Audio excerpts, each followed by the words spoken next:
What have you been up to the last few years? Such a wide swath of time.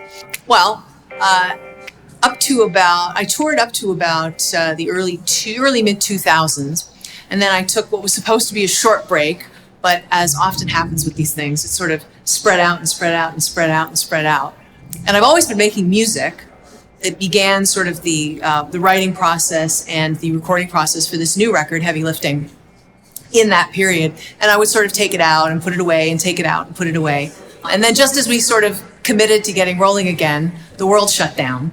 So like everybody else, I've been in my house for the last 3 years waiting for things to get rolling again. But we're really excited because this is a period of time where we just so happen to be hitting the 25th anniversary of my very first record. So that seemed like a great opportunity to go back out on the road. And now we're sort of marrying that in with the release of this new album.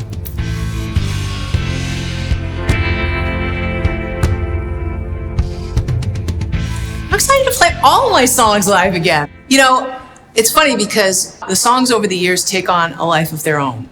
And once you're playing it every single night, you forget sort of what you were doing months and years before. So when you go back and listen to old versions of the songs, you remember things, you see things that you have forgotten that you used to do, and you start marrying that into the set. So it really music kind of takes on a life of its own as you play it over a period of years. Songs like Birmingham have become, you know, because they're such mainstays in the set, they become longer, you're ad-libbing more. Songs like Dark Horse are a little bit more straight up. Because that song is such a known quantity, you really want to give the audience what they came for. You want them to be able to sing along, you want them to be able to hear the song sort of as it was recorded. But there's so much room to improvise when you're playing live that songs like Fall from Grace and even a song like Let It Rain kind of changes every night, and we really try to keep ourselves entertained as much as the audience. It's really mostly about keeping it fresh for me and for the band every night. So things kind of change depending on where we are, depending on how the crowd is reacting.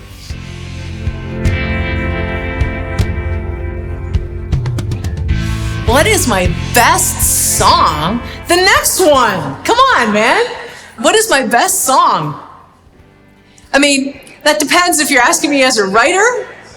Are there songs that I'm, excited to perform that maybe the audience isn't excited to hear? Absolutely. That is the experience of every songwriter. But what is my best song? Gosh, I don't know. I'd have to say, whatever I'm working on at the time. Usually, if it doesn't feel like it's worth pursuing, it's probably, not worth pursuing.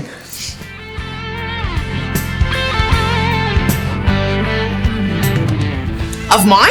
Do I have a favorite song of mine? I love singing Birmingham every night. I love singing Fall from Grace every night. I love singing I Hope She Cheats. It's why I recorded it.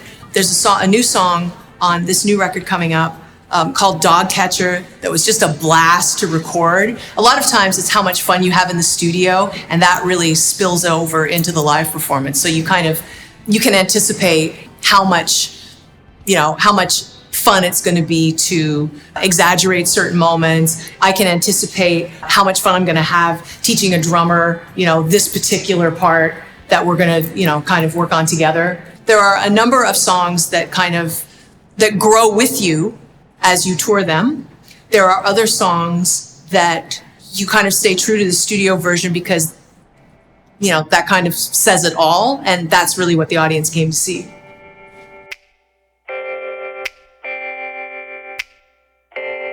This next tour is a mystery to me. As much as I'm looking forward to it, the thing that I look forward to the most is the not knowing, and I think that's why a lot of musicians make music. I mean, a lot of us really just want to travel. You want to be able to bring your material to as many different people, as many different audiences as you can, and you feed off of their reactions. We've played sort of all over the world through the years. Audiences in Japan are very different than audiences in Amsterdam. Audiences in Amsterdam are wildly different than an audience in, Denver. You tailor the show a certain amount for the audience. You feed off of their energy, and every night is kind of a new experience.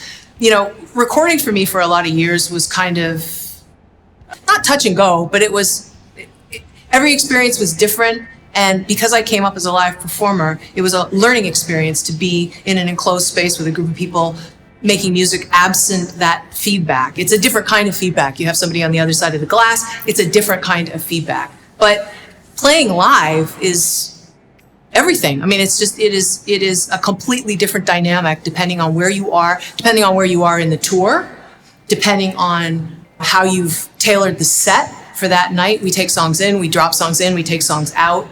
So the whole point of it really is to record the material and then get it out to kind of let it come alive and let it breathe.